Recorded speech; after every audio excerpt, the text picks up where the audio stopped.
Brasilinas e brasileiros, sejam bem-vindos ao hospício geopolítico do futebol brasileiro.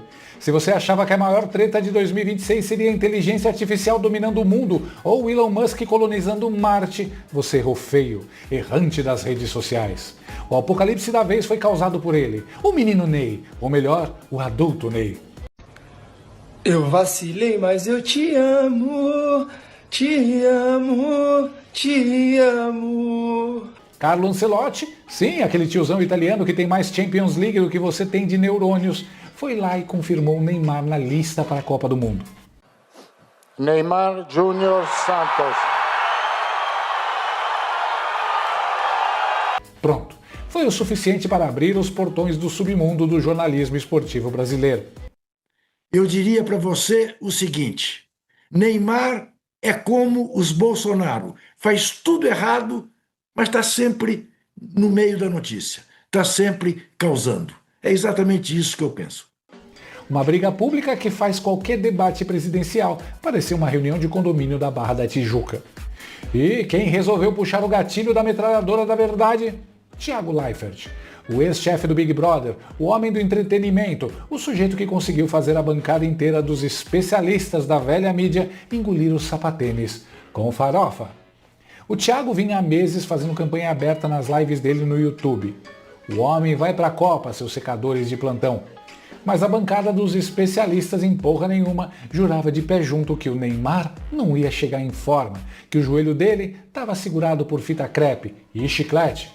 Quando a convocação saiu, o Leifert não foi apenas cobrar a conta. Ele foi com o oficial de justiça e o camburão. Ele mandou a real. Ficou muito feio para muita gente depois da convocação do Mister, certo? Ficou muito feio para muita gente porque eles falavam com tanta arrogância, com tanta certeza de coisas que eles não tinham a menor ideia, de um debate que estava contaminado, como a gente viu. Está contaminado. É só olhar os vídeos. Ficou tão feio para tanta gente que, assim, se fosse um lugar sério, se o jornalismo esportivo também estivesse vivendo uma fase melhor, era papo de demissão. E eles erraram muito feio. Curto, grosso e cirúrgico. E aí, meus amigos, aí mexeu com o quê? Com o ego inflado dos esquerdistas de redação. Aqueles que fingem ser jornalistas esportivos, mas se você espremer o microfone deles, sai água do comício do sindicato. Trajano, Neto, Juca Kfouri, todas as múmias saíram do sarcófago do Projac e da blogosfera vermelha. E o que o kit padrão do militante faz quando fica sem argumento? Exato, se finge de vítima.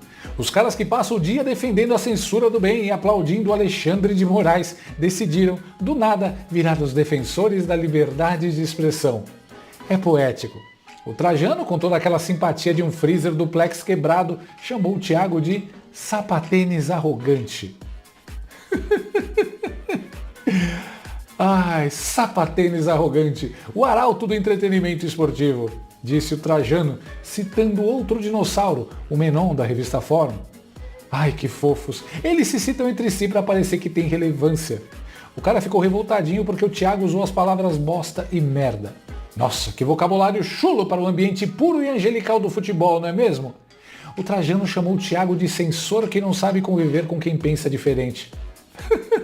Diz o cara que vota no Lula e acha lindo tudo que o STF faz contra a oposição. É muita cara de pau, bicho. É uma hipocrisia que não cabe num campo de futebol. Precisa de um estádio inteiro. Na semana passada, eu falei uma coisa aqui na live que eu mantenho. Eu falei que muita gente perdeu a mão na cobertura da seleção brasileira, da convocação do Neymar, perdeu a mão completamente, ficou muito feio, e que era papo de demissão para algumas pessoas, continuo achando, e que outras deveriam pelo menos pedir desculpa, se são bons jornalistas, ou então entregar o cargo, se são bons jornalistas. Continuo mantendo. Quando eu falei isso, das 12 mil pessoas que estavam aqui, nenhuma delas entendeu que eu estou pedindo a demissão de quem pensa diferente de mim, que foi o que escreveram. Oh, está pedindo a demissão de quem pensa diferente dele. Não, não, não. Esse não sou eu. Esses são vocês que falaram isso. São vocês que têm muita dificuldade de conviver com uma pessoa que pensa diferente, com uma pessoa que vota diferente, com uma pessoa que faz jornalismo de uma forma diferente. Geralmente são essas pessoas que não se conformam que a Virgínia vai ser contratada para fazer entretenimento no Domingão, que querem dar palpite no RH do Sport TV quando ele contrata o Felipe Melo. São essas pessoas aí que não conseguem, assim, chegar perto de uma pessoa que pensa diferente. Eu nunca falei que tem que mandar embora quem pensa diferente. Quem sou eu? Eu nem sou dono de nada, eu não tenho nenhum veículo. Pô, na mosca! O Thiago olhou bem para a câmera e disse: esse não sou eu, esses são vocês. E ele tá errado. Essa galera da bolha lacradora tem uma dificuldade crônica de conviver com quem vota diferente, com quem faz jornalismo diferente ou com quem simplesmente existe fora do cercadinho deles. É a síndrome do diretor de RH ocupado. Eles não se conformam. Aí o Thiago mandou a melhor ironia da década. E a minha opinião não deveria importar, não é verdade? Eu sou o bobinho. Eu sou aquele jornalismo lixo, imbecil. Então por que se preocupam tanto com o que eu falo aqui? Por que ficaram preocupados com o que eu falei aqui? Não deveriam ficar preocupados. Ou a carapuça serviu? Serviu e ficou apertada. E o Thiago continuou jantando cedo, meus amigos. Ele expôs a maior bizarrice desse jornalismo de torcida ideológica. Para justificar que erraram feio sobre o Neymar, os caras começaram a inventar teorias da conspiração dignas de chapéu de alumínio. Não, o Neymar foi convocado por pressão dos patrocinadores. Tem como provar isso? O Neymar foi convocado porque o dinheiro da China, porque a MLS, porque a FIFA, porque houve uma pressão em cima do Ancelotti nos bases. Você tem como provar isso aí? Você está falando sério? No ar, em on? Porque, antigamente, teve uma pessoa uma vez que disse no ar que o Rogério Ceni tinha assinado um contrato falso com o Arsenal e essa pessoa foi mandada embora. Ela perdeu o emprego. Mas hoje, o cara chega e fala assim, eu acertei a convocação do Neymar. Eu acertei porque quando eu vi que o Ancelotti renovou, na hora eu tive certeza, era uma contrapartida. A CBF falou, Ancelotti, a gente renova o contrato com você, mas para isso você tem que convocar o Neymar. Como se o Ancelotti estivesse assim, implorando pelo emprego, como se não tivesse uma carreira dele tivesse acabado. Então a pessoa está inferindo que houve corrupção, que o Ancelotti ganhou dinheiro para convocar o Neymar, e tudo bem. Não acontece nada. Por que será que não acontece nada? Por que será que essa pessoa não perdeu o emprego, por exemplo, como uma outra pessoa que fez a mesma coisa e perdeu? Vocês acham que isso não é papo de demissão? Por que era antes e hoje não é mais? Por que isso aí passa batido? Qual é o que a gente tem uma preocupação, acho que todo mundo com a profissão. Todo mundo que se manifestou tem uma preocupação com a profissão. Então por que o corporativismo está acima da verdade? Por que tudo passa? Pensa comigo, os caras estão sugerindo em rede nacional que o Carlo Ancelotti, repito, o maior técnico do futebol moderno, aceitou propina ou chantagem para convocar o Neymar. Estão inferindo corrupção ao vivo, em on. O Thiago lembrou muito bem. Antigamente, se um jornalista inventasse no ar que o Rogério Ceni tinha assinado um contrato falso com o Arsenal, como a Mili Lacombe fez, o cara era demitido na hora. Perdia o emprego por inventar fake news grosseira, como a Mili Lacombe foi demitida. Mas hoje, se for para atacar o Neymar ou quem a patrulha odeia, vale tudo. O corporativismo da esquerda esportiva está acima da verdade. Por que tudo passa quando é da turminha deles? Hein? Qual é a mágica? Mas espere que a metralhadora do sapatênis tinha mais munição. O Thiago partiu em defesa da Virgínia e do Felipe Melo e escancarou o machismo do bem dos paquitos de Stalin. Teve um lá no UOL que disse que a Virgínia não consegue concatenar duas frases. Com mulher é muito machão, né? Com mulher é muito machão. Já teve um problema de machismo outro dia. E os coleguinhas, ó. Ninguém fala nada. Machista no ar, ninguém fala nada. Agora diz que uma mulher adulta não consegue concatenar duas frases e... Silêncio. Aí o machismo não existe mais. Muito machão com mulher. Olha a hipocrisia, brasilinas e brasileiros. Se fosse um jornalista de direita dizendo que uma influenciadora de esquerda não sabe concatenar duas frases, a escória da internet já teria ido até a ONU. O Fantástico faria uma matéria de 30 minutos com direito a trilha sonora dramática e especialistas discutindo o machismo estrutural no ecossistema digital. Mas, como foi o coleguinha do UOL falando da Virgínia, aí o machismo desaparece magicamente. Silêncio na sinagoga da lacração. E sobre o Felipe Melo, o Thiago foi cirúrgico de novo.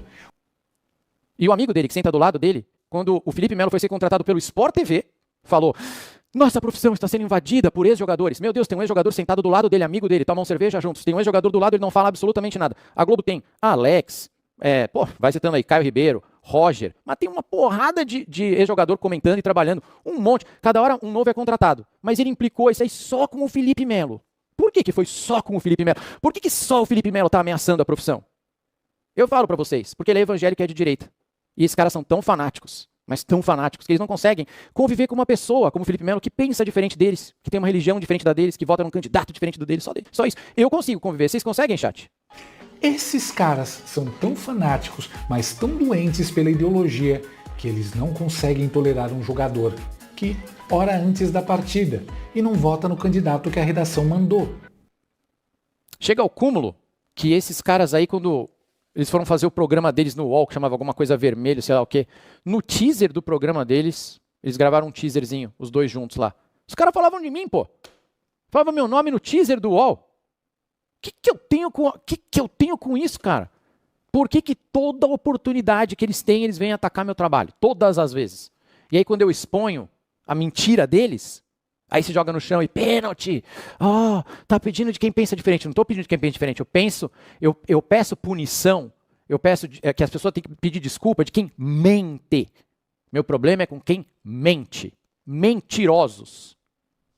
Dissimulado. Esse é meu problema. É muita dependência emocional. É o fã-clube secreto do sapatênis. E quando o Thiago expõe a mentira, ele se joga no chão fingindo falta. Ai, ele quer me demitir. Não, ô dissimulado. O problema do Thiago e do Brasil não é com quem pensa diferente. É com quem mente, com quem é dissimulado. O resumo da ópera é o seguinte. O menino Thiago jantou cedo e jantou bonito. Ele expôs a hipocrisia desses dinossauros do comunismo, esses paquitos de Lenin e Stalin do jornalismo esportivo. Juca Kfouri, José Trajano, Casagrande, Mili Lacombe, André Rizek, Neto. Esses caras não correm atrás da bola, eles correm atrás da narrativa. Eles odeiam o Neymar por razões políticas, não por futebol. Eles fingem que a leitura deles é imparcial e que quem mistura esporte com política são os outros. É uma dissimulação profissional. Mas eu tenho uma notícia péssima para Beautiful People do Leblon e das redações paulistanas. A espiral do silêncio que a esquerda impôs nas artes, na música e no jornalismo está derretendo. O medo está mudando de lado. Hoje nós temos atores como Cássia Kiss e Juliano Casarré falando o que pensam sem pedir desculpa para o Projac. Temos Thiago Leifert e Rica Perrone apontando o dedo na ferida do fanatismo ideológico no futebol. Temos o mestre Edson Gomes desafiando a embaixatriz do Lula na música, Daniela Mercury, e peitando a máfia do Dendê em Salvador. A internet criou uma legião de comunicadores independentes que não têm rabo preso, que driblam a desonestidade das grandes redes e falam a real sobre política, cinema, música, futebol. E o público acordou. O público prefere a autenticidade de uma live no YouTube do que o sermão de uma múmia embalsamada na TV aberta. É por isso que a esquerda está tão desesperada para controlar, regular e censurar as redes sociais. Eles sabem que aqui eles não têm o selo de aprovação do padrinho político. Aqui o que vale é a verdade e a coragem. Chora mais que tá pouco! Vai ter Neymar na Copa, vai ter Virgínia no Domingão. E se reclamarem, o Felipe Melo ainda vai comentar o jogo de terno e Bíblia na mão. No final das contas, o Jerry Maguire foi demitido, mas construiu uma carreira com muito mais propósito e felicidade no fim do filme. E com o Thiago Leifert, o caminho é o mesmo. Falar a verdade liberta, enquanto os dinossauros autoritários continuam marchando felizes rumo ao Vale do Esquecimento. Parabéns, Thiago! É assim que se quebra a hegemonia, falando a real, sem medo e com os sapatênis no peito da hipocrisia. E você? O que achou dessa jantada histórica? Deixa aí nos comentários, se inscreve no canal e compartilha antes que o consórcio mande derrubar o vídeo. Valeu, até a próxima, fui!